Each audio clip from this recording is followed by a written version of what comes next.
बहुत सारे लोग का एक ये भी गलत फहमी है या एक थॉट है कि ये असली फॉरेस्ट है नहीं। नेचुरल फॉरेस्ट को 40-50 साल लगता है, 5 साल में हम कर रहे हैं, कुछ तो गड़बड़ है। अकीरा मियावाकी जापान का बॉटनिस्ट है। जापान में तूफान वगैरह से नष्ट होने के बाद उन्होंने ऐसे एक खोज खोजा कि एकदम जल्दी ग्रो हुए और घना जंगल बन जाए। उन्होंने एक रियल फॉरेस्ट को जाके स्टडी करके आया, तो उसी को उन्होंने रेप्लिकेशन करने की एक टेक्नोलॉजी निकाला, that is called Akira Miyawaki technology. Step by step sir हम लोग समझते हैं कि मियावाकी फॉरेस्ट आखिर में बनाए कैसे। मेरे हिसाब से लैंड को पहला आपको देखना चाहिए कि वो लैंड अगला 50 साल 100 साल 200 साल में कोई डेवलपमेंट में लेने वाला है क्या, क्योंकि नहीं तो क्या होगा, हम जंगल तो बना दिए, 3 साल 5 साल बाद पता चला उधर तो कोई रोड आने वाला है, आपका जंगल उड़ा दिया, रोड बनी। किस प्रकार के पेड़ डालूं? सही वैरायटी के लिए एरिया में पूरा सर्वे करना पड़ता है, 8-10 किलोमीटर के दायरे में जाकर के सब देखना पड़ता है क्या क्या पेड़ है। सिलेक्ट करने के टाइम में हम लोग 100 वैरायटी का प्लानिंग करते हैं। गुलमोहर हो गया, पेल्ट्रोफॉर्म हो गया, नीलगिरी हो गया, ये सारी चीज हम लोग इसमें प्लांटेशन नहीं करते, जो डेंजरस है। तो क्यों डेंजरस है?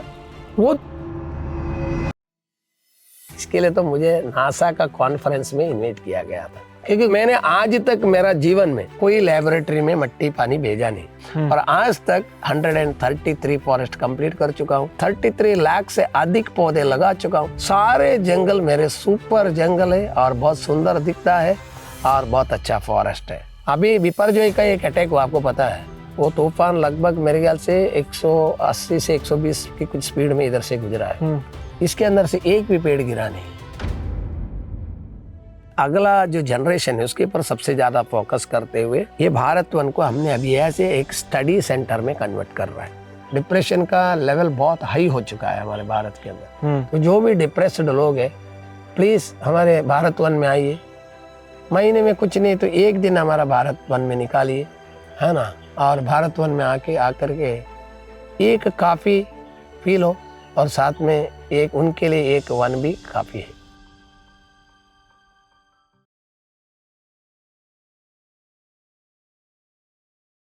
अभी सर बहुत सारे लोग ये जानना चाहते हैं कि ये तकनीक कौन सा है, मियावाकी टेक्निक हम बात कर रहे हैं। सबसे पहले समझते हैं ये टेक्निक होता क्या है, और दूसरा बहुत सारे लोग का एक ये भी गलत फहमी है या एक थॉट है कि ये असली फॉरेस्ट है नहीं। नेचुरल फॉरेस्ट को 40-50 साल लगता है, 5 साल में हम कर रहे हैं, कुछ तो गड़बड़ है। शुरुआत से स्टार्ट करते हैं सर, ये टेक्निक कहाँ से शुरू होता है, कैसे इसका मतलब ओरिजिन हुआ?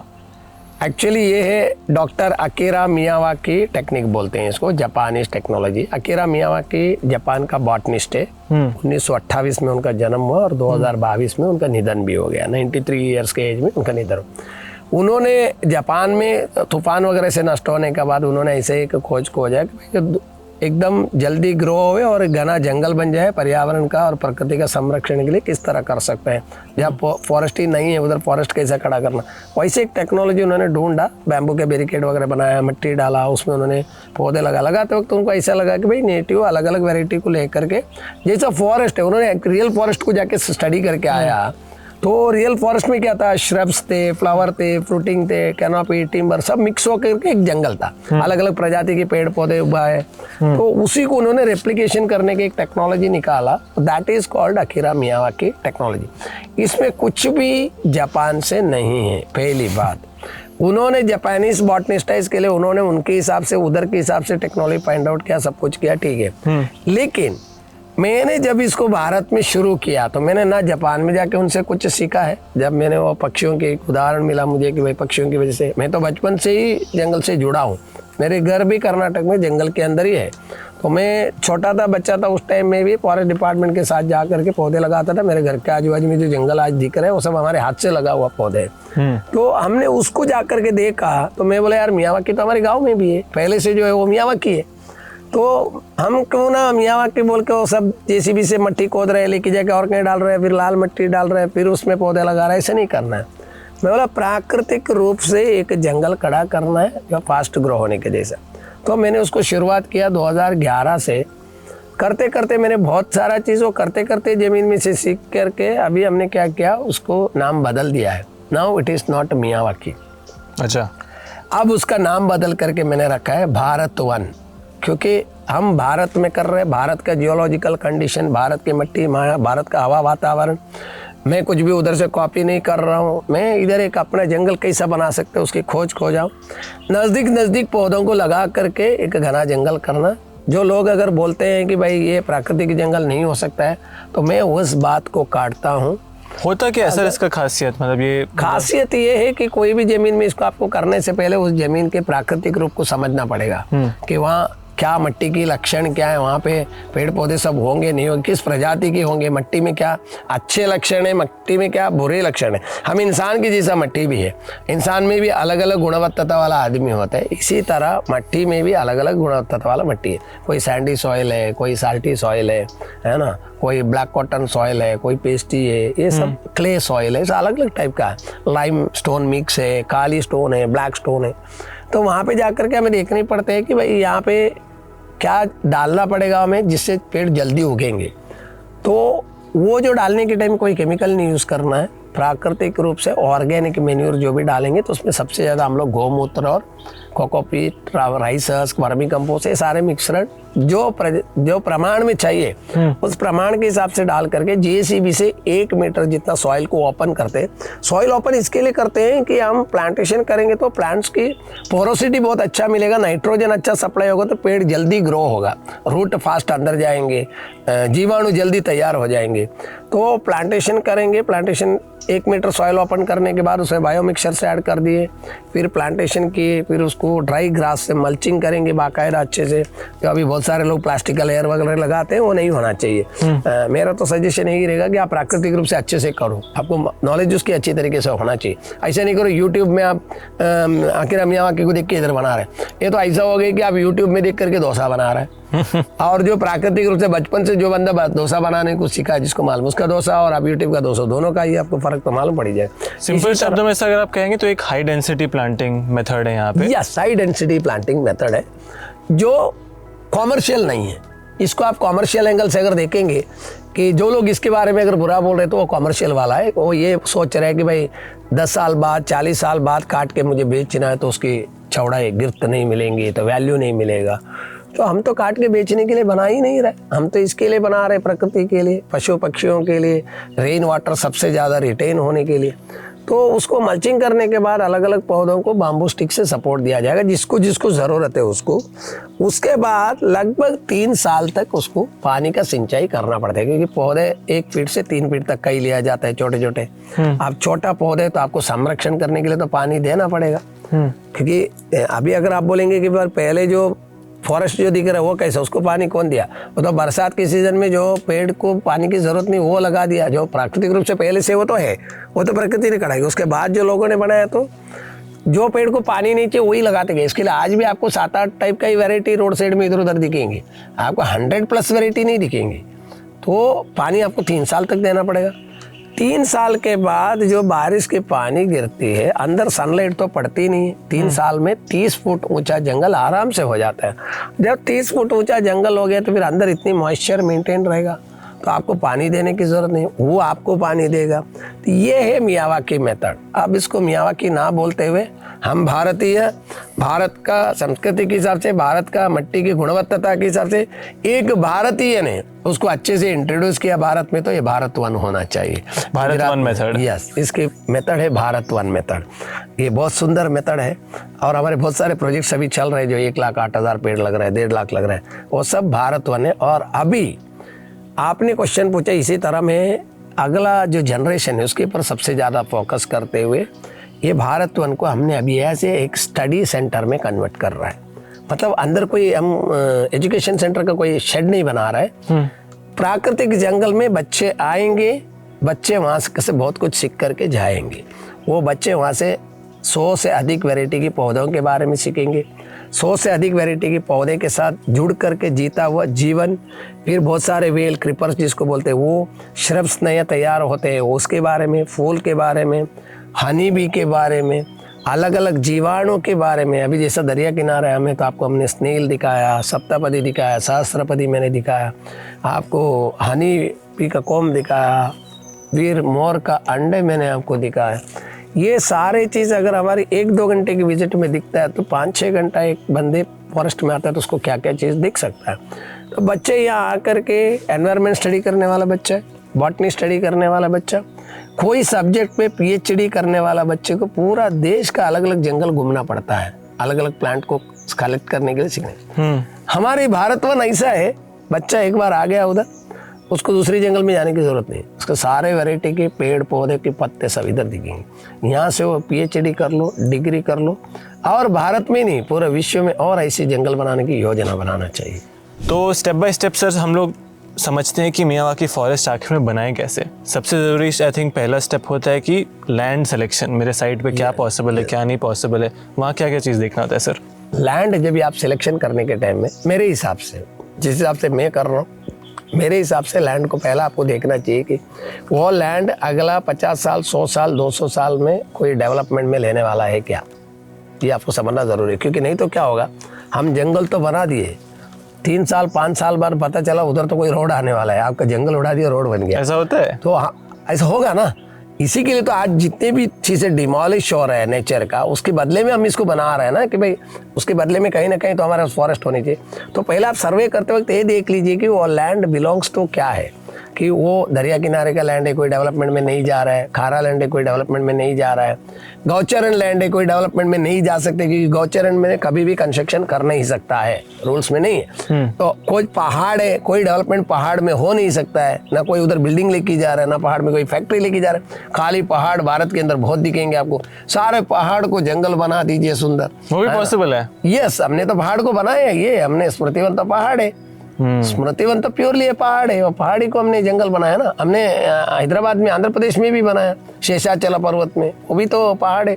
तो पहाड़ी को आप जब जंगल बनाएंगे तो पहाड़ में कौन बिल्डिंग बनाने को जाएगा, सिटी में सबसे ज़्यादा बना रहे। तो प्लेन लैंड को आप पहले, जो भी लैंड है उसको आप आइडेंटिफाई करने के बाद उसका एक सर्वे होगा, प्रिलिमिनरी सर्वे विलेज के साथ में, कि भाई यहाँ पे कोई डेवलपमेंट आगे होने वाला है। वो बोलेंगे कि नहीं सर, ये गौचरण लैंड है, कोई डेवलपमेंट नहीं, या दरिया किनारे का पट्टा है, बोले इधर कोई डेवलपमेंट नहीं, कोई रोड आगे बनने वाला नहीं है, या नहीं तो हमारा खेती का बाउंड्री है, हम इसको किसी चीज़ में आगे देने वाला नहीं। अगर बनाएंगे तो खेती बनाएंगे तो अंदर बनाएंगे बाउंड्री। तो पुराने लोग खेती का बाउंड्री में पौधे ही लगाते थे। बाद में पोल सिस्टम आ गई लकड़े का, लकड़े से सीमेंट का पोल आ गया, सीमेंट का पोल से सीमेंट की कंपाउंड आ गई। अभी इस रीति से प्राकृतिक चीज़ों को दूसरा आर्टिफिशियल में कन्वर्ट करने को शुरू किया। सबसे पहले लैंड में मेरा किसी को लीगल इशू या कोई अक्वायर उसे नहीं करना चाहिए। यस, लैंड का कोई इशू है क्या, वो सारे चीज पहले समझना चाहिए। उसके बाद लैंड का प्रिपरेटरी मॉडल को समझना है। प्रिपरेटरी मॉडल मतलब वो लैंड पे पानी अवेलेबल है क्या, क्योंकि आप पेड़ पौधे लगाएंगे पानी तो चाहिए। आप दरिया किनारे लगाएंगे तो आप खारा पानी तो पेड़ को डाल नहीं सकते हैं, आपको मीठा पानी डालना पड़ेगा। अब मीठा पानी की सोर्स आजू बाजू में है क्या, नहीं है तो उसको किस तरह डेवलप करना है। अभी जैसे हमने तालाब बना दिया कि बारिश का पानी पूरा रिस्टोर होगा तो साल भर वापर लो उसको, तो कोई इशू नहीं। तो आपको वो पहले आइडेंटिफाई करना पड़ेगा कि वहाँ पानी की उपलब्धता है। उसके बाद मिट्टी को देख लिया, वो मिट्टी में मुझे क्या चीज़ की ज़रूरत पड़ेगी, जेसीबी की ज़रूरत पड़ेगी कि हिटेची की ज़रूरत पड़ेगी, मिट्टी को ओपन कैसा करना है। पथरीला जगह है तो जेसीबी से होगा नहीं, हिटेची लगेंगे, ब्रेकर्स लगेंगे। फिर बारिश के सीज़न में कुछ सबसे ज़्यादा पानी बह के जाने वाला रास्ता होगा तो आपको एक कैनल क्रिएट करना पड़ेगा ताकि आपके पेड़ पौधे लगा हुआ नष्ट नहीं होना चाहिए। ये कैसे मतलब समझूं मैं सर, लाइक ये आप अपने फॉरेस्ट में इतना जो डिज़ाइन किए हैं ये सब आप कैसे समझे कि इधर ये करना है इधर वो करना है? इसी के लिए बोला, जब भी साइट विजिट हम करते हैं ना, साइट विजिट के ऊपर हमारा जो खुद का नॉलेज है, प्राकृतिक नॉलेज है, मैंने जैसा पहले उल्लेख किया है कि honey bees are the best engineers of this planet. उनके लिए कोई इंस्टीट्यूशन नहीं है, कोई प्रोफेसर नहीं है, कोई लेक्चर नहीं, कोई विद्यालय विश्वविद्यालय में उन लोग ने पढ़े नहीं है। प्रकृति ने दिया हुआ पावर उनके पास है। The same thing we are also having, हमारे पास भी है, मतलब उसे यूटिलाइज करना पड़ेगा। हनी भी जाके कहीं भी एक जगह पे बैठ करके कुछ कोई ला के दिया खा के भी अपने जीवन चला सकता है, लेकिन वैसा नहीं चलाता। इसी तरह हमें भी साइट सर्वे के लिए जब जाता है तो ये सारे चीज़ हमें देखना पड़ता है कि ये लो लाइन एरिया है क्या, और ये वाटर लॉगिंग वाला एरिया है क्या। आजू बाजू के गांव के लोगों को पूछना पड़ता है बरसात में यहाँ कितनी पानी भरती है, कहाँ तक पानी रहता है। नहीं तो हम बरसात का सीजन तक रुक के देख के उसके बाद उसको प्रोजेक्ट को करें। फिर आजू बाजू में जानवर, जो पालन करने वाला जानवर खुला घूमते हैं तो सिक्योरिटी चाहिए, मतलब फेंसिंग करना पड़ेगा। फिर आजू बाजू में कभी कभी कुछ पहाड़ी ऐसी होती है लोग आग लगाते हैं, ऐसा वाला जगह है कि हमारे महाड़ में एक प्रोजेक्ट है तो हमेशा उसके आजू बाजू का पहाड़ियों में लोग आग लगाते हैं। तो हमारे जो फॉरेस्ट के उस तक वो आता है, तो हमको वो भी पहले आइडेंटिफिकेशन हमने किया, उसकी वजह से हमारा फॉरेस्ट आज तक जला नहीं, क्योंकि हमने उसके हिसाब से उसकी तैयारी किया है कि पहले से ही तैयारी कर लो क्या क्या मुमकिन हो सकता है। यस, एक और चीज जो आप सॉइल हो गया, पानी का व्यवस्था हो गया, सिक्योरिटी हो गया, सब कुछ हो गया। तो मुझे ये समझना है कि यहाँ पे किस किस प्रकार के मैं पौधे लगाऊंगा। एक सेकंड सर, उसमें जब सॉइल और वाटर का मैं एक और चीज़ आपसे पूछना चाहता हूँ कि आपने मुझे ऑफ कैमरा बोल रहे थे कि आप कभी भी पानी और मिट्टी का टेस्टिंग कराते ही नहीं है। ये कैसे मुमकिन है कि बिना टेस्टिंग के आप डिसाइड कर पा रहे हैं? हाँ, ये एक थोड़ा आश्चर्यजनक है। आश्चर्यजनक इसके लिए कि साइंटिस्ट भी, इसके लिए तो मुझे नासा का कॉन्फ्रेंस में इन्वाइट किया गया था, क्योंकि इंडिया से I was the only person selected who is not a scientist. बाकी अदर 60 देशों से उन्होंने विज्ञानी को लिया है। मैं विज्ञानी नहीं हूँ, मैं 12 फेल हूँ। तो मुझे लेने का कारण यही था कि मेरा प्राकृतिक नॉलेज उन्होंने देखा है कि भाई इनके पास प्राकृतिक नॉलेज है बहुत, तो उसको अडॉप्ट करने की ज़रूरत है, बच्चों को मालूम होना चाहिए। तो मैं जो टेस्ट करता हूँ, मट्टी पे जगह पे जाता हूँ, सारे मट्टी को देख लेता हूँ, 2-4 जगह खोद के थोड़ा मट्टी को लेके उसका खुशबू देख लेता हूँ, और थोड़ा सा जबान में रख करके उसकी रुचि देख लेता हूँ, पता चल जाता है हमको। और उसके बाद जो पानी है वहाँ लोकल में जो पानी मिल रही होगी, जो मुझे पौधों को डालने वाली जो पानी है, उस पानी को एक कांच के ग्लास में लेता हूँ और मेरा रुमाल लेकर के, कॉटन की रुमाल उसके अंदर रखता हूँ, और फिर मैं देखता हूँ कि ये पानी मेरे लिए पेड़ को पौधे को डालने जैसा है कि नहीं है। क्या पता चलता है सर? कोई केमिकल उसमें है तो मुझे पता चल जाता है, अगर खारापन ज़्यादा है तो पता चल जाता है, हार्ड वाटर है तो पता चल जाता है, और हार्ड है तो कितना हार्ड है वो भी पता चल जाता है। तो मैंने आज तक मेरा जीवन में मैंने कोई लेबोरेटरी में मट्टी पानी भेजा नहीं। उसका रीज़न मैं आपको बताता हूँ। मेरे पूरे पूर्वज लोग खेडूत लोग हैं, तो मेरा पापा खेती किया, मेरा दादा खेती किया, कभी भी उन्होंने मट्टी कोई लैब में भेज करके खेती नहीं किया। हमने अलग अलग प्रकार की खेती किया। तो मैं उनसे, वो वंश से जो आए वो चीज़ मेरे अंदर उतरा हुआ है, मैंने उसी चीज़ को अडॉप्ट किया कि नहीं, मुझे लैब में भेजना नहीं है, मैं इसी तरीके से कर रहा हूँ। सक्सेस हो रहा नहीं हो रहा मुझे देखना। और आज तक टचवुड प्रकृति की कृपा से 133 फॉरेस्ट कंप्लीट कर चुका हूँ, 33 लाख से अधिक पौधे लगा चुका हूँ। सारे जंगल मेरे सुपर जंगल है और बहुत सुंदर दिखता है और बहुत अच्छा फॉरेस्ट है बिना सॉइल वाटर टेस्टिंग के। यस, और आगे भी मेरा ये शरीर में जब तक जान है तब तक मैं जितनी भी जंगलें बनाऊंगा, मैं कभी लैब में कोई चीज़ टेस्ट नहीं करवाऊंगा। मैं जो सामने पार्टी है जिसको कराना रहता है, जो कॉर्पोरेट है, उनको मैं बोलता हूँ आपको डाटा रखने के लिए चाहिए तो आप रिकॉर्ड के लिए रख दीजिए, कि ताकि आप बाद में उसकी मिट्टी और पानी टेस्ट करके ये बता सकते हैं कि भाई अर्लियर ऐसा था, अभी ऐसा है, बदलाव हुआ। ऐसा किया छत्तीसगढ़ का गवर्नमेंट ने, कलेक्टर ऑफिस ने ऐसा किया है, जो पानी की उन्होंने गुणवत्ता देखा था, उसके बाद पानी ग्राउंड लेवल का वाटर का क्वांटिटी उन्होंने देखा, तो उन्होंने बाद में हाईलाइट किया कि पहले 160 फीट था और अभी 72 फीट में पानी है। ग्राउंड वाटर बढ़ गया, इतना तेजी से ग्राउंड वाटर बढ़ गया, और उन्होंने डाटा रखने के लिए ऐसे किया। तो हम बोले डाटा तो हमको सामने दिख रहा है, वो डाटा है, वो हमने कोई डाटा उसके लिए अलग से बनाने को नहीं है। टेम्परेचर मालूम पड़ता है। अभी दोपहर को 12 बजे मैं यहाँ बैठा हूँ, तो ये 12 बजे भी मुझे कोई गर्मी नहीं लग रहा है, सेंट्रलाइज एसी का कूलिंग मिल रहा है। वो रियल इम्पैक्ट है। सही बात। It is not a laboratory impact, it is real impact. तो आप उस सॉइल वाटर कम नहीं करते हैं टेस्टिंग? आप कर नहीं रहा हूँ, किया नहीं हूँ, करूँगा भी नहीं। अगला स्टेप क्या होता है सर? उसके बाद सॉइल को सब देख लिया, उसमें क्या क्या, फिर उसका बायोमास मिक्सचर जो है वो कितनी गात्र में लेना है, वो मिट्टी को देखने के बाद मालूम पड़ता है कि पर प्लांट मुझे कितना लेना है, 1 किलो लेना है कि 2 किलो लेना है, 3 किलो लेना है। 1 किलो लेना है तो उसमें कौन सा आइटम कितना डालना है, जैसा काउडंग कितना डालना है, फिर ऑर्गेनिक मैन्योर आपका काउ यूरिन कितना यूज़ करना है, पानी कितना उसमें मिक्स करना पड़ेगा, उसके बाद कोकोपीट कितना लेना है, वर्मी कंपोस्ट कितना लेना है, उसके गात्र हम मेंशन कर देंगे। मैं मेरा टीम को लिख के दे देगा, ये इतना ग्राम इतना ग्राम इतना ग्राम का रेशो बनाना पड़ेगा। वो रेशो फिर ऑर्गेनिक वे में बना करके सॉइल में मिक्स किया जाएगा। सॉइल को 1 मीटर जो ओपन किया हुआ सॉइल में उसको मिक्स कर दिया जाएगा। कभी भी हमने आज तक एक भी हमारी फॉरेस्ट में वहाँ का सॉइल को निकाल करके दूसरी सॉइल ला के डाल करके बनाया नहीं। बहुत सारे लोग फॉरेस्ट बना रहे हैं आज की तारीख में, जो 99% लोग जो बना रहे हैं वो सारे ऐसा कर रहे हैं कि वहाँ का सॉइल निकाल रहे हैं, वहाँ रेड सॉइल डाल रहे हैं गार्डन जैसा, फिर बना रहे हैं। इसी के लिए लोग आपको बोल रहे हैं कि वो प्राकृतिक जंगल नहीं हो सकता है, वो तो गार्डन हो गया। क्या तकलीफ है सर उसमें? नहीं, वो आप दूसरी जगह के मिट्टी ला के इधर अगर डालेंगे, इधर का मिट्टी अडॉप्ट होने में उसको 7 से 8 साल लग जाता है वो पेड़। अच्छा, तो वो पहले ग्रो होगा, उसकी गुणवत्ता के हिसाब से ग्रो होगा, बाद में उसको नीचे जाने पे इधर का मिलेगा, तब वो डाउन हो जाएगा। अब उसकी ग्रोथ में फर्क आएगी, इसी के लिए लोग बोल रहे हो प्राकृतिक। अभी यहाँ जैसा as it is varieties condition में आप जो फूड उसको चाहिए वो डाल करके फिर आप पौधे लगाएंगे। मट्टी तो यही है। उसमें आप क्या क्या डालते हैं सर? आप बोले गोबर वोबर क्या क्या? हाँ, कोकोपीट है, वर्मी कंपोस्ट है, राइस हस्क है, वो उसका रेशो अलग अलग होता है, अलग अलग मट्टी के लिए अलग अलग रेशो लेना पड़ता है। ऐसे नहीं कि मैं नारगोल में जो लिया हूँ वो जाकर के माणिकपुर में लो, वो जाकर के कच्छ में लो, वो जाकर के राजस्थान में लो। अभी मैंने राजस्थान में एक प्रोजेक्ट बनाया है, ऑक्सीजन पार्क उसका नाम है, पाली गिरादरा गाँव का नाम है।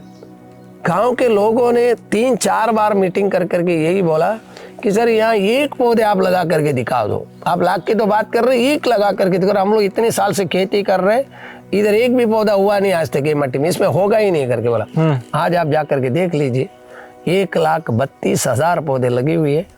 गिरादरा पाली ऑक्सीजन पार्क अगर आप डाल देंगे तो खेडूत आजू बाजू के देख करके अभी हैरान हो रहे हैं। और उन लोग मुझे देवता मान रहे हैं, वो गलत है। मैंने उनको बोला ऐसा हो ही नहीं सकता है कि मैं कोई देवता नहीं है। मैंने बना दिया जंगल, आज बहुत सारे प्राणी उसमें एंट्री मार दिया, चालू कर दिया आना। और अभी 10 फुट हाइट फॉरेस्ट है, 1 साल नहीं हुआ है, 10 फुट। कैसे किया सर ये सेम प्रिंसिपल्स अप्लाई करके? हाँ, गया मट्टी को देखा, हमने मट्टी को प्रेयर किया। मैं बोला राजस्थान को लोग रणभूमि बोलता है ना, ड्राई हमेशा, अरे तड़का तड़का तड़का। बोला मुझे भी तो यहाँ देखो प्रकृति ऐसे है कि सब कुछ तैयार करके आपको दे दिया तो फिर आपके लिए काम क्या है? इसके लिए प्रकृति ने भी ऐसे किया है कि एक साइड में सब फॉरेस्ट रखे, पानी रखे, सब कुछ रखे, एक साइड खाली रखा। बोले इंसान भी कुछ करता है कि देखने के लिए? आप नहीं समझा, भगवान भी बहुत कलाकार है, वो भी भगवान वो टेस्ट दिया हम लोग। हाँ, उन्होंने बोला कि राजस्थान में भी कोई आकर के ये बोलता है कि मैं कर दूंगा, चलो खाली जगह तो रखे। बोले नहीं, तो बोले पड़ा है सब उठ करके ये बाजू आ जाए। बोले नहीं, वहाँ कुछ नहीं हो रहा है तो इधर आकर के इधर, ऐसा नहीं। तो हमने वहाँ पर पे जाकर के पहले भूमि को बोलते हैं कि भाई हम अच्छा जंगल बनाना चाहता है, तुम्हारा सहकार चाहिए मुझे, प्रकृति का सहकार चाहिए, टाइम पे बारिश अच्छा आ जावे ऐसा सहकार मुझे चाहिए, और गर्मी ज़्यादा होकर के मरे नहीं। तो लकीली मैंने प्लांटेशन किया तो बहुत ज़्यादा बारिश भी हुआ है राजस्थान में, और बाढ़ नहीं आवे ऐसा मैं प्रेयर करता हूँ कि बाढ़ नहीं आना चाहिए, बारिश अच्छा आना चाहिए। इवन कच्छ में भी हमने स्मृति वन बनाने के बाद रिकॉर्ड तोड़ बारिश आया है, और सारे बोरवेल में अच्छे पानी है, चेक डैम में बहुत अच्छे पानी है। और कच्छ आज कच्छ का रण के साथ साथ कच्छ का वन भी प्रसिद्ध है, विश्व प्रसिद्ध है। लोग कच्छ में वाइट रन देखने को जाते थे, आज लोग कच्छ में वाइट रन देखने जा रहे हैं और ग्रीन वन देखने को जा रहे हैं। और मैं रहूं नहीं रहूं कल, लेकिन हमारे हस्त से बना हुआ ग्रीन वन कच्छ में हमेशा रहेगा।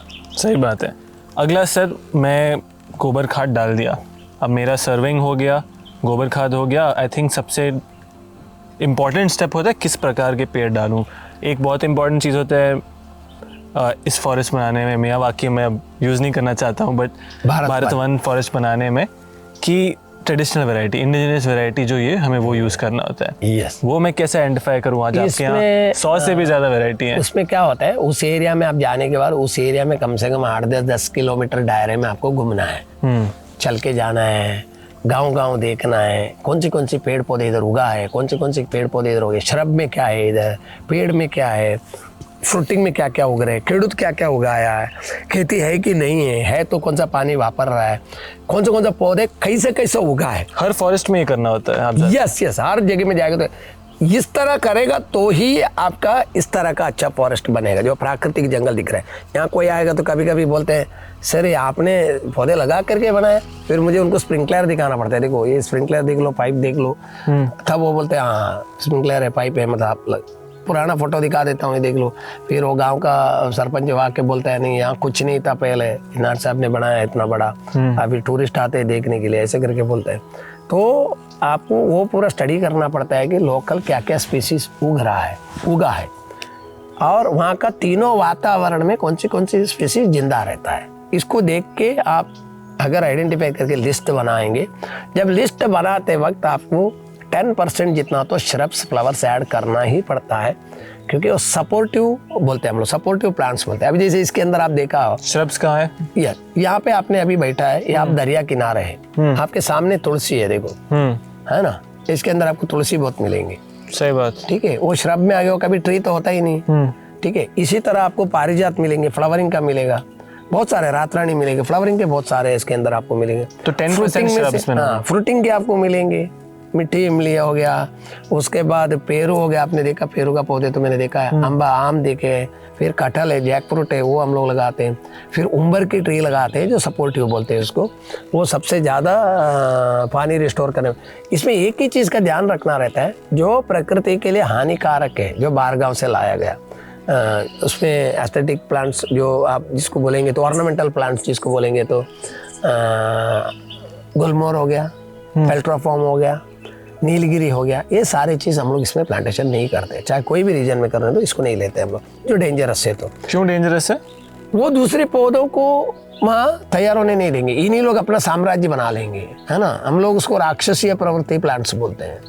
जैसे गांडा बबूल है, राजस्थान और कच्छ में आप देखेंगे तो गांडा बबूल बहुत ज़्यादा संख्या में, महाराष्ट्र होकर अभी साउथ की तरफ गुजर रहा है, आंध्र प्रदेश में भी बहुत ज़्यादा संख्या में हो गया है, तमिलनाडु तक पहुँचा हुआ है ऑलरेडी।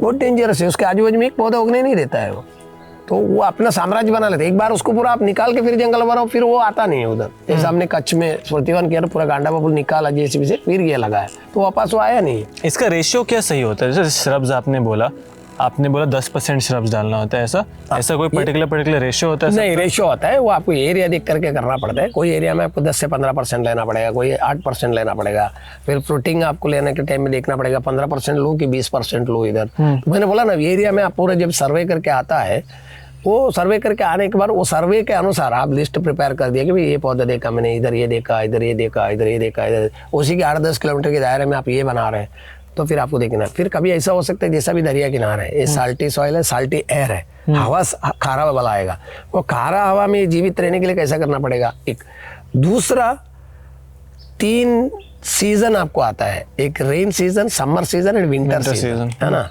बारिश के समय, ठंडी के समय और गर्मी के समय, तीनों काल में पानी कैसा देना है, ये भी आपको महत्वपूर्ण पार्ट है, और कितना देना है। बहुत सारे पौधे ऐसे होते हैं उसको ज़्यादा पानी नहीं चाहिए, आप ज़्यादा पानी दे दिया तो सर्वाइव नहीं होगा। तो ये इसमें ऐसा नहीं है कि आप पौधे लगा के जंगल बनाने को निकला, ये यहाँ से पैसा है वहाँ से पैसा है बना लो, ऐसा नहीं कर सकते हैं। ये तो अभी लोग एक ट्रेंड हो गया, गार्डन जैसा लोग बनाते जा रहे, ऐसा नहीं होगा। ऐसा इसी की वजह से इसको कुछ लोग फेल बोलने का रीज़न ही वही है, क्योंकि कुछ लोग गलत बना दिया, वो फेल हो गया, अभी उसके चक्कर में बाकी जो सही बना रहे हैं उसका भी ऐसा हो जाएगा, बोले नहीं है तो फेल है। ऐसा नहीं, आप देख रहे हैं आपके सामने है, मैं अभी ऐसा नहीं कि आप आ रहे बोल के मैं कुछ बना के रखा, ऐसा कुछ भी नहीं, बना भी नहीं सकते। यस, एवरीथिंग इज नेचुरल, जो था उसी में आप आए, उसी में आप विजिट किए, उसी में आप घूम रहे हैं। आप 40 से 45 फुट ऊंचा फॉरेस्ट देख रहे हैं 4 साल में, 40 फीट मिनिमम है, मिनिमम 40 फीट क्रॉस कर चुका है ऑलरेडी, 50 फीट के करीब पहुंच चुका है ना। आज 4 साल में 50 फुट ऊंचा जंगल, जिसके अंदर बहुत सारे पक्षियों की आवाज दिखे, इधर से पक्षी की आवाज, उधर से पक्षी की आवाज, ये देखो पक्षी की आवाज, यहाँ से और भी आवाज करो, थोड़े वीडियो में आने दो, ठीक है। तो इधर से उधर से चारों जगह से आवाज आता है, ठीक है। तो इस तरह आप प्राकृतिक रूप से, ये देखो सामने आ गया, आपने बुला लिया ना, उधर ही आ गया बुलबुल, आजा आजा बेटा, आजा आजा आजा, देख लिया मैंने, देख लिया, वेरी गुड। तो वो बोला आवाज कर रहा हूँ, देखा नहीं होगा बोल के सामने आ गया बैठने के लिए, देखने बहुत सुंदर है, बहुत सुंदर है, अच्छा से रहना इधर, कोई तुमको डिस्टर्ब नहीं करेगा, हम तुमको पकड़ने नहीं आए, तुम्हारे लोगों को रहने के लिए घर बना दिया इधर। यहाँ सारे पशु पक्षी सबका एक रोल होता है इस इकोसिस्टम में। यस, और ये लोग को पेड़ में अलग अलग पेड़ को अलग अलग पक्षी पसंद करता है, और ये लोग आकर के पेड़ पौधों से बात करते हैं, पेड़ पौधों को अच्छा लगता है, पेड़ पौधे इसके लिए ग्रो बहुत अच्छा होते हैं। भारतवन टेक्निक में सर, बाकी जो टेक्निक्स मियावाकी भी है, उसमें सबसे ज़रूरी चीज़ होता है सही प्रकार का वैरायटी चुनना, और जो इंडिजिनस देसी वैरायटी हो। आपने सर्वे कर लिया, मिट्टी भी देख लिया, गोबर खाद भी डाल दिए, उसके बाद सही वैरायटी आप कैसे चुने अपने लोकेशन के हिसाब से? सही वैरायटी के लिए वापस वही उल्लेख कर रहा हूँ कि एरिया में पूरा सर्वे करना पड़ता है, 8-10 किलोमीटर के दायरे में जाकर के सब देखना पड़ता है क्या क्या पेड़ है, फिर उसके बाद उसमें क्या ऐड करना है तो वहाँ का उस प्रदेश का लोकल एटमॉस्फेयर कंडीशन क्या रहता है तीनों सीजन में। बरसात में बहुत ज़्यादा बारिश होती है क्या, गर्मी में बहुत गर्म होता है क्या, ठंडी में बहुत ठंडी लगती है क्या, वो देखते हुए सैपलिंग का आइडेंटिफिकेशन होता है। वो भी बहुत ठंडी लगने वाले एरिया में भी ऐसा नहीं होता कि एक जगह बहुत ठंडी लग रहा है दूसरी जगह कम भी होता है। जैसे बहुत नॉर्थ की तरफ जाएगा तो ज़्यादा होगा, बहुत साउथ की तरफ आएगा तो कम होगा, कच्छ में भी लेफ्ट और राइट में भी आगे पीछे होगा। तो उस हिसाब से उस प्रदेश को देखते हुए अलग अलग सैपलिंग को सिलेक्ट करेगा। सिलेक्ट करने के टाइम में हम लोग 80 से 90 वैरायटी 100 वैरायटी का प्लानिंग करते हैं, क्योंकि अगर बड़ी फॉरेस्ट बनाना है, अभी जैसे 1,20,000 प्लांटेशन किए, हमने यहाँ पे 93 वैरायटी लिया। 93 वैरायटी लेने की वजह से क्या होता है, फॉरेस्ट का डेंसिटी बहुत अच्छा हो जाता है और सर्वाइवल रेशियो बहुत हाईएस्ट मिलता है। यहाँ पे अभी 97% सर्वाइवल रेशो है इस फॉरेस्ट में। सर्वाइवल रेशो बहुत हाईएस्ट मिल जाता है और ग्रोथ भी बहुत फास्ट होता है, क्योंकि एक दूसरे को सपोर्टिंग बोलते हैं हम लोग उसको, सपोर्टिंग कर करके ग्रो होने को हो जाता है। कम्पीट नहीं करते हैं एक दूसरे से। compete करते हैं ग्रो होने के लिए, किलिंग के लिए compete नहीं करते। They compete each other and they complement each other. मैं हमेशा बोलता हूँ वो कॉम्प्लीमेंट भी करते हैं एक दूसरे को और कॉम्पिटिट भी करते हैं, दोनों। एंड ये 93 वैरायटीज की अलग अलग कैटेगरीज भी होते हैं, जैसे आप बताए श्रब्स होते हैं, Yes, कोई flower फ्रूट ट्रीज होते हैं, फ्लावर होते हैं, फ्रूटिंग है, Each कैनोपी का वाले, purpose टिम्बर क्या वाले होता है? हैं, अलग अलग का अलग अलग रोल है। ऐसा भी श्रब्स ले लिया तो वो हाइट नहीं जाएंगे, तो आपको मल्टी लेयर्ड फॉरेस्ट, समझो आपने सिर्फ ट्री कैटेगरी ले लिया तो आप 2-5 साल के बाद आने के बाद आपको पूरे ट्री दिखेगा, नीचे का 10, 15, 20 फुट तक का लेवल पूरा आपको खाली दिखेगा। यहाँ खड़ा रहेगा तो आपको 50 फुट पेड़ बाद का 60वां पेड़ आपको इधर से दिखेगा। तो आपको मल्टी लेयर्ड फॉरेस्ट चाहिए, डेंसिटी क्रिएट कर रहे हैं तो आपको मल्टी लेयर लेना पड़ेगा। लो हाइट श्रब, फिर लो हाइट पौधे, फिर उसकी ज़्यादा हाइट वाला, फिर एकदम हाइट जाने वाला, वो लेगा तो आपको मल्टी लेयर्ड फॉरेस्ट दिखेगा। जैसे भी आपको यहाँ से पीछे एक आदमी खड़ा होगा, 25 फीट पीछे एक आदमी खड़ा, तो आप इधर से देख ही नहीं सकते उसको, इधर से वो दिखेगा ही नहीं। रीजन क्या है? मल्टी लेयर्ड फॉरेस्ट है। नीचे का 1-2 फुट वाला भी है, 3 फुट वाला भी है, 8 फुट वाला भी है, 15 फुट वाला है, 30 से 40 फुट वाला है। अलग अलग हाइट के आप लेते हैं। यस। और वो प्लांटेशन के टाइम में उसका स्पेसिंग में भी ध्यान रखना पड़ता है। एलोकेशन बोलते हैं उसको। एलोकेशन के टाइम में भी आपको देख के एलोकेशन करना है। ऐसा नहीं होगा कि आप ट्री के बाजू में पूरे ट्री लगाते जा रहे हैं, फिर एक कॉर्नर में पूरा श्रब ही लगा रहे हैं, ऐसा भी नहीं कर सकते। वो क्या ध्यान में रखना होता है डिजाइनिंग में से? हाँ, वो आपको एलोकेशन के टाइम में, जब नर्सरी में आपने 90 वैरायटी का 100 वैरायटी के प्लांट्स आप नर्सरी में ला के रखें, तो वहाँ पे आपको नर्सरी में उसको प्रॉपरली अलाइन करना पड़ता है। उसके बाद वहाँ से जब आप ट्रैक्टर मूव करके आप साइट पे जब इसको लेके जाएंगे बिल्कुल बाजू में प्लांटेशन के लिए, तो प्लांटेशन बेड में आपको एक्सपर्ट टीम को रखना पड़ेगा। एलोकेशन टीम बोलते हैं। वो क्या करते हैं, ट्रैक्टर से तगारा में जब भी लोडिंग होगा तब भी वो एलोकेशन के हिसाब से लोडिंग होगा।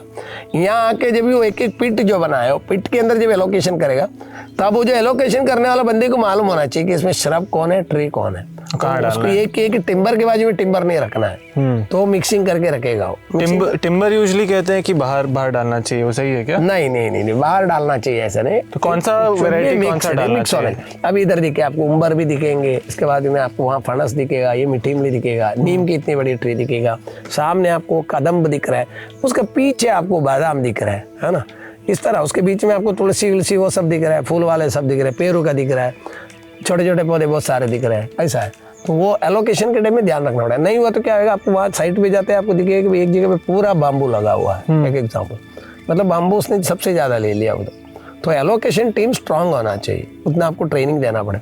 ये जस्ट लाइक ए स्पोर्ट्स कैसा होता है, इसी तरह है। बच्चों को आप प्रॉपरली सिखा दो कि कबड्डी कैसे खेलना है, उसके बाद दूसरा आपको अगर फुटबॉल करना है तो वो खेलना कैसा है, स्विमिंग है तो कैसा, सारी चीज़ आप उसको प्रॉपरली ट्रेन कर दिया तो अच्छा करे।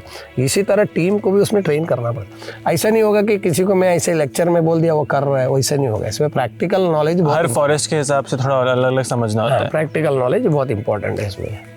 तो आपने एक बार फिर से वो समराइज करके बोलते हैं, श्रब्स हो गया, टिम्बर ट्रीज हो गया, फ्रूट ट्रीज हो गए, और कितने प्रकार के वैरायटीज 93 में कैटेगरीज होते हैं?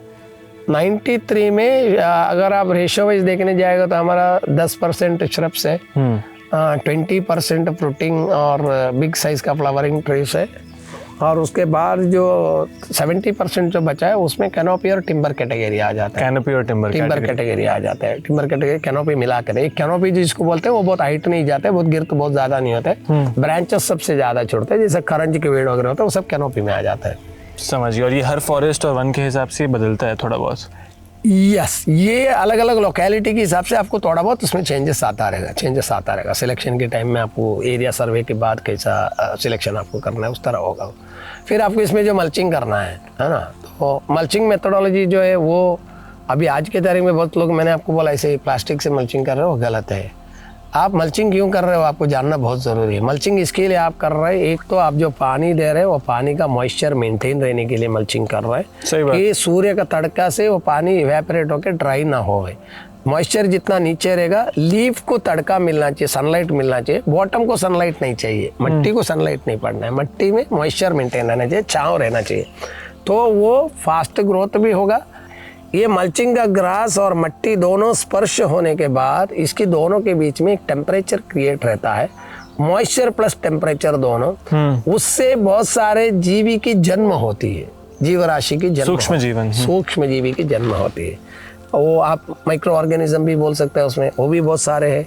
और बायोडाइवर्सिटी डेवलपमेंट सॉइल रिलेटेड अगर आप बोलेंगे तो वो है, उसमें चींटी भी आ गया, सहस्रपति आ गया, गंगा आ गया, सप्तपदी आ गया, अर्थवर्म आ गए, बहुत सारे उसमें डेवलप। अगर आप मल्चिंग नहीं करते हैं वो 1 इंच 2 इंच 3 इंच तक का जो डेवलपमेंट होना चाहिए वो नहीं होता है, वो नहीं होता है, क्योंकि मीडिया कुछ भी नहीं है, मीडिएटर नहीं है उधर कुछ भी। ये दोनों का मीडिया से कोई भी चीज़ प्रकृति के अंदर 2 स्पर्श से हो रहा है ना। इलेक्ट्रिक भी आपका प्लस और माइनस से हो रहा है। उस प्रकार से मल्चिंग और सूक्ष्म जीवन। यस, मल्चिंग और मट्टी दोनों मिले। अच्छा, बाद में प्राकृतिक रूप का मल्चिंग तैयार हो जाता है। आपका पेड़ बड़ा हो गया, उसमें किसी जो पत्ते गिरे वही है, वो पत्ते लगभग 2 इंच 3 इंच तक का हाइट तक बन जाता है। बारिश में फिर से कंपोस्ट होता है, फिर गिरता है, फिर समर में गिरेगा, विंटर में थोड़ा गिरेगा। अच्छा, इसमें तीनों सीजन में पत्ते गिरने वाले अलग अलग पेड़ होते हैं। अच्छा, हर सीजन के हिसाब से अलग पेड़ से पत्ते गिरते हैं। यस, मियावाकी फॉरेस्ट जो भारत वन ने भी बोला, भारत वन 365 दिन हरा दिखने का रीजन यही है कि इसमें मिक्स प्लांटेशन है। अदरवाइज क्या होगा, आपने देखा होगा फॉरेस्ट डिपार्टमेंट ने मोनोकल्चर में जो कन्वेंशनल मेथड में किया है, उसमें आपको टीकवुड का पहाड़ दिखेगा। आप अभी विंटर के बाद देख लीजिए, समर में पूरा नेकेड दिखेगा, वो पहाड़ पूरा नेकेड दिखेगा। ऐसे ही होता है। हाँ, अभी इसमें कभी भी आप आइए, आपको नेकेड दिखेगा ही नहीं। रीजन क्या है, विंटर में अभी जैसा बादाम है, विंटर में अभी थोड़ा टाइम के बाद उसका सब पत्ते गिरना शुरू हो जाएगा, ठीक है, वो खाली दिखेगा। लेकिन बाकी आजू बाजू में सब पत्ते वाला है तो वो खाली दिखेगा ही नहीं आपको। फिर बारिश के सीजन में पत्ते गिराने वाला है, फिर समर के सीजन में पत्ता गिराने वाला है। ऐसा तीनों सीजन में अलग अलग मिक्स होकर गिरेगा तो आपको दिखेगा ही नहीं। मेरा मिट्टी भी हमेशा और बेहतर होते रहेगा। यस, मल्चिंग बहुत अच्छा रहता है। मल्चिंग हो गया सर, उसके साथ साथ बहुत ज़रूरी चीज़ होता है पानी का मेंटेनेंस। पानी का मेंटेनेंस इसमें महत्वपूर्ण पार्ट है, क्योंकि आप जब प्लांटेशन करते हैं तो 1 फुट से 3 फुट तक का ही पौधे ले रहे हैं, बड़ा लेना। अच्छा, इसमें एक और डायरेक्शन में ये भी देना चाहूँगा, जो भी लोग करेंगे ध्यान रखना। बहुत सारे लोग ये सोचते हैं कि हम बड़ा पौधे लगाएंगे तो सर्वाइवल रेशियो बहुत अच्छा मिलेगा, तो 5 फुट 6 फुट 8 फीट 10 फीट, बहुत लोग लिखते भी है सर हमारे लिए आप 6 फुट का पौधे लेके आना। मैं कभी भी मना करता हूँ, कभी नहीं, इसके लिए नहीं। जितना पेड़ बड़ा उतना आपको आरंभ में खाना सबसे ज़्यादा देना पड़ेगा। और प्लास्टिक की थैली में उसको जब डेवलप किया है तो जितना पेड़ बड़ा होगा उसका रूट ज़मीन में जाना है। जब आप प्लास्टिक में पैक किया तो ज़मीन में रूट नहीं जाएगा, तो रूट क्या होएगा, चकली बनेगी, राउंड घूमेगी। राउंड घूम गया एक बार, फिर वो पेड़ का मजबूती खत्म हो गया। आप जब प्लांटेशन करेंगे तो उसके बाद भी उसका रूट ऐसे ही जाएगा, मतलब रूट स्ट्रेट जाएगा ही नहीं। तो उसकी वजह से क्या होगा, रेनी सीजन में आपका पेड़ हवा में गिर जाएगा। अभी जहाँ पे आप बैठे हैं ये दरिया किनारा है। अभी बिपरजॉय का एक अटैक हुआ, आपको पता है, लास्ट अभी एक बिपरजॉय करके बहुत बड़ा तूफान आया। वो तूफान लगभग मेरे ख्याल से 180 से 120 की कुछ स्पीड में इधर से गुजरा है। इसके अंदर से एक भी पेड़ गिरा नहीं है, एक सिंगल पेड़ नहीं गिरा है। दरिया किनारे है, गिरा नहीं, क्यों, वो एक दूसरे को सपोर्ट हो गया। उसका रूट बहुत नीचे तक है, मैंने सैपलिंग छोटे लिए थे तो रूट नीचे तक गया। आपको 60 फीट ऊंचा मेरा पेड़ दिख रहा है, उसका रूट नीचे 60 फीट गया हुआ है। 60 फीट नीचे जो रूट गया वो कभी गिर नहीं सकता इतना आसानी से। तो आप कह रहे हैं नर्सरी से जो पौधे आते हैं उनके रूट गोल गोल होते हैं, वो एक्चुअल में अच्छा नहीं है? नहीं, वो गोल गोल कभी होता है जब पेड़ बड़ा होता है। तो अगर आपने समझो नर्सरी से छोटा पौधा लाए तो प्रॉब्लम नहीं, नर्सरी से आप 5 फुट 8 फुट का लाएंगे तो छोटा ही पौधा लाओ। क्या उम्र का पौधा लाना चाहिए? रूट आपका 3 से 4 महीने का होना चाहिए। 3 से 4 महीने का मैं पौधा लाऊंगा, उससे ज्यादा वाला नहीं होना चाहिए। समझ गया। ज्यादा वाला अगर हो गया तो ये रूट कभी उम्र का 1 महीने का आगे पीछे भी कोई इश्यू नहीं, क्योंकि नर्सरी वैसे वेरी होता है, फर्क आता है, 1 महीने का तो फर्क आएगा। मेन आपको ये देखने का कि पेड़ का साइज मेरा 5 फुट 4 फुट नहीं होना चाहिए, 8 फुट नहीं होना चाहिए, वो मुझे नहीं सिलेक्ट करना। उसमें सर्वाइवल रेशियो का भी इश्यू आता है, क्योंकि प्लांटेशन करते ही वो ज़्यादा खाना मांगेगा। उसके लिए एक छोटा एग्जाम्पल मैंने शेयर किया था फॉरेस्ट डिपार्टमेंट के साथ। मेरे से क्वेश्चन पूछा गया था कि आप इतना छोटा क्यों सिलेक्ट किया, तो मैंने यही उदाहरण दिया था। छोटा जो बच्चा होता है जिसको इन्फेंट कहते हैं, उसे निप्पल से दूध दिया जाता है, चम्मच से दूध दिया जाता है। धीरे धीरे बड़ा होते होते उसे ग्लास लगता है, और हम जैसे बड़े को ग्लास भर के दूध लगता है। इसी तरह पेड़ पौधा भी है, जब छोटा है उसको थोड़ा खाने में वो बड़ा होना शुरू होगा, बड़ा हो गया अपना खाना वो ढूंढ लेगा। आप बड़ा ही लगा दिया तो वो सीधा ग्लास भर के दूध मांगेगा, आप दे नहीं सकते, तब वो मर जाएगा। इसके लिए सर्वाइवल, मैंने बोला ना, ये सारे जो स्टडी है ना सर, ये स्टडी आपको यूनिवर्सिटी से नहीं मिलेगा, नेचर सिखाती है। ये स्टडी आपको नेचर सिखाएगा। कब सिखाएगा, जब आप नेचर के साथ जुड़ा होगा। इसके लिए मेरा वेशभूषण भी आपने देखा होगा, है ना, किसान का एक टोपी हमेशा मुट्टाले जिसको बोलते हैं वो सर पे है, और ये डाई किया हुआ कोई कपड़ा नहीं है, सफ़ेद है, इसको वेयर करके घूम रहा हूँ। तो ये सब उसके पीछे का रीज़न है, प्रकृति से हम जुड़ा है, प्रकृति से हम प्यार करते हैं, इसके लिए प्रकृति हमको प्यार करता है। इरिगेशन की अगर हम बात कर रहे थे कि मल्चिंग हम कर लिए, तो इरिगेशन मैनेज करने का सही तरीका क्या है? यहाँ मैं देख रहा हूँ आप स्प्रिंकलर्स लगाए हैं, कई जगह पे ड्रिप्स भी हैं। क्या प्राकृतिक का पानी केवल इनफ नहीं होता है यहाँ पे? नहीं, ये फॉरेस्ट आप जब भी लगाएंगे तो आपको इसको संभालने के लिए आपको प्राकृतिक रूप से जो बरसात गिरेगी उससे आप कर नहीं सकते इसके लिए, क्योंकि बारिश के टाइम में पहला तो भारतवन बारिश के टाइम में बनाना ही नहीं है, बारिश खत्म होने के बाद बनाना है या बारिश से पहले खत्म करना है। समर के season, summer season the best time, ठीक है। अभी ये जो विंटर के बाद से सबसे बेस्ट टाइम। आपने मल्चिंग किया, गोमूत्र वगैरह यूज किया, वो सारे बारिश में आपका वाश हो जाएगा, नहीं तो सही बात। आपको मिलेगा नहीं। तो इसके लिए आप बारिश का पानी से आधारित होकर के आप जंगल को तैयार करने का प्लान नहीं कर सकते। जंगल तैयार होने के बाद आप बारिश की आधार होकर के जीवन जी सकते हैं कि बारिश का पानी वो जमा करेगा, बारिश अच्छे आएंगे, जड़ बन जाएंगे तब तक मेरे, क्लाउड एडॉप्ट होगा। लेकिन आपको इसको एक बच्चे को पालन पोषण करके बड़ा कर देंगे, फिर वो अपना जीवन जी लेगा। इसी तरह पौधा भी है, आप समझे ना। फिर आपको उसको रोज स्कूल पकड़ के ले जाने की जरूरत नहीं पड़ेगा, बड़ा हो आपको गया। खाना खिलाने की जरूरत नहीं, भूख लगा तो प्लेट लेगा, खाना डालेगा, खा के जाएगा। इसी तरह पेड़ पौधे भी। तो इसमें पानी का तीनों सीजन में आपको ध्यान रखना है। बारिश में आपको पानी डालना नहीं, और बारिश में एक्सेस पानी उसके अंदर जमा हो रहा है तो उसको निकलने का रास्ता क्या वो भी देखना पड़ेगा। एक तीसरा आपको ये देखने का है कि विंटर सीजन, समर सीजन पानी कैसे देना है। मनुष्य के जैसे ही पेड़ पौधों को भी ठंडी लगता है। सुबह सुबह बहुत ठंड होता है, अगर सुबह सुबह आपने पानी डाल दिया ना तो आपका पेड़ खत्म हो जाएगा। सुबह नहीं डालना है? नहीं, सुबह नहीं डाल। और वही आप समर के टाइम में, आपको फिर से समर के टाइम में ध्यान देना। समर के टाइम में आपने अगर दोपहर को गर्म में पानी डाल दिया तब भी प्रॉब्लम है, बॉयल होता रहता है पाइप पे पानी, नहीं डाल सकते। आपको बहुत अर्ली मॉर्निंग डालना पड़ता। तो हमारे जो पानी के ऑपरेटर्स है वो लोग बहुत अर्ली मॉर्निंग 5 बजे वगैरह पानी चालू करते हैं। हमारा टीम बहुत स्ट्रांग है। हम लोग डेली कम्युनिकेशन, इवनिंग के टाइम में हमारा एक ग्रुप कॉल होता है, उसमें हर एक प्रोजेक्ट्स का रिव्यू लिया जाता है। एंड रिव्यू हमारा एवरी डे होता है, शाम को, एवरी डे शाम को रिव्यू होता है। साइड से लोग गया रूम में, फिर रिव्यू होता है, कॉल होता है। कॉल पे जो सीनियर प्रोजेक्ट मैनेजर है, जो इंचार्ज है, वो सारे कॉल में कनेक्टेड रहेंगे। उनकी साइड में क्या क्या इश्यूज है वो हाईलाइट करेंगे। ऐसा नहीं होता है कि हम जाके देखने का पता चला 8-10 पेड़ मारा फिर हम पूछ रहे हैं, वैसा नहीं, it's not like that. Every day इसको फॉलोअप करना पड़ता है। तो इस तरह स्प्रिंकलर से ही पानी देने का करना चाहिए। सारे पेड़ को मिल रहा है स्प्रिंकलर ड्रिप? स्प्रिंकलर से पानी, ड्रिप इरिगेशन नहीं डालना चाहिए, क्योंकि ड्रिप इरिगेशन से क्या होता है, ड्रिप में पानी जमीन के अंदर साइलेंटली गिरता है, आपको दिखता नहीं है। तो कोई ड्रिप कहीं जाम हो गया, ऑपरेट नहीं हो रहा, तो आपको पता नहीं चलेगा, वन में नहीं पता चलेगा, नहीं पता चलेगा। तो क्या होएगा, वो एरिया का पेड़ सब मर रहा है, तभी आपको पता चलेगा अरे वो उधर पानी नहीं पहुंच रहा है। स्प्रिंकलर में क्या, आप यहाँ खड़े आपको नहीं चल रहे तो दिखता है, और एक स्प्रिंकलर का पानी लगभग 25 फीट दूर तक 9 मीटर जितना डाया में घूमता है। तो उसका स्लीपेज भी पहुंच जाता है और आपको दिखता है। यहाँ खड़ा रह के आप देखेंगे कि मेरा 25 स्प्रिंकलर घूम रहा है कि नहीं घूम रहा है, इस तरह होता है। यहाँ दिख नहीं रहा स्प्रिंकलर है क्या? ये रही, इनके पीछे एक स्प्रिंकलर है। अच्छा, वो जो खड़े उनके पीछे एक अच्छा, यस, गोकू भाई के पीछे। हाँ, गोकू भाई के पीछे एक स्प्रिंकलर है। समझ गया। तो स्प्रिंकलर और डालना जरूरी है सीजन के आधारित। मुझे समझना है कि प्लांट को कब पानी कम करना है, कब ज्यादा करना है, और सही दिन में भी सही समय। आप कहे कि सुबह ही अर्ली मॉर्निंग 5 o'clock 6 o'clock, तो शाम के बाद या तो शाम के बाद पानी देना है वन में। लेकिन शाम के बाद अवॉइड करना चाहिए इसके लिए। शाम के बाद वो बायोडाइवर्सिटी को डिस्टर्ब भी करते हैं, क्योंकि बायोडाइवर्सिटी में बहुत सारे जो जीवी प्राणी जो होते हैं वो शाम के बाद बाहर निकलता है, तो उनको फिर दिक्कत होगा। तो कुछ प्राणी को पानी पसंद है, किसी को पानी नहीं पसंद है, ज़्यादा बदन में पानी गिरे तो डर जाता है। तो उसके हिसाब से आपको ऑपरेट करना चाहिए देख के। यहाँ सर एक फॉरेस्ट की खासियत है जो शायद लोग वीडियो में देखे होंगे अभी तक, कि बहुत ही पैक्ड फॉरेस्ट है। मतलब जगह ज़्यादा नहीं है, पाथवेज हैं, पर जो डेंसिटी हम कहते हैं काफ़ी हाई है। प्लांटेशन के समय ही आपको ध्यान रखते हैं कि मैं ज़रूरत जो नॉर्मल डेंसिटी उससे ज़्यादा पौधे डालूंगा।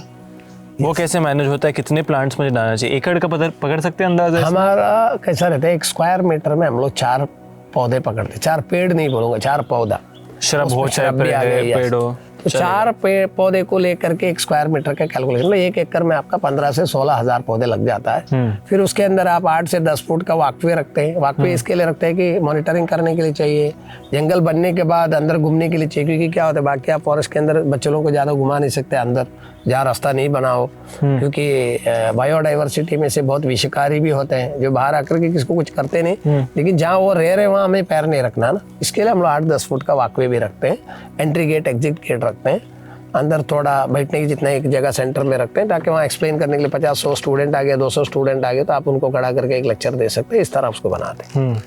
तो पर स्क्वायर मीटर 4 स्टैंडर्ड है ये, पौधा लेते हैं। 4 पौधा लेते हैं। समझ कहीं 3 भी लेते हैं, समझे अंदर बहुत पत्थर या खड्डा ऐसा कुछ एरिया निकल गया तो वहाँ पे 3 के एवरेज में आ जाएगा आपका। समझ गया। और एक जो मतलब लोग कहते हैं कि वन लगा दो तो उसको मेंटेनेंस का ज़रूरत नहीं है, मैं पढ़ रहा था कि पहले 2 या 3 साल ध्यान देना पड़ता है ज़्यादा। कब ये, आई थिंक ये अब हो गया 3 साल पार, अभी भी आपको इसमें ध्यान देना पड़ता है? अभी इसमें नहीं, एक बार 3 साल, 3 से 4 साल, क्योंकि कुछ ट्राई एरिया में 4 साल लगते हैं, कुछ एरिया में आपको 3 साल बस हो। और 3 साल बाद आपको इसमें कुछ भी मेंटेन करने की ज़रूरत नहीं।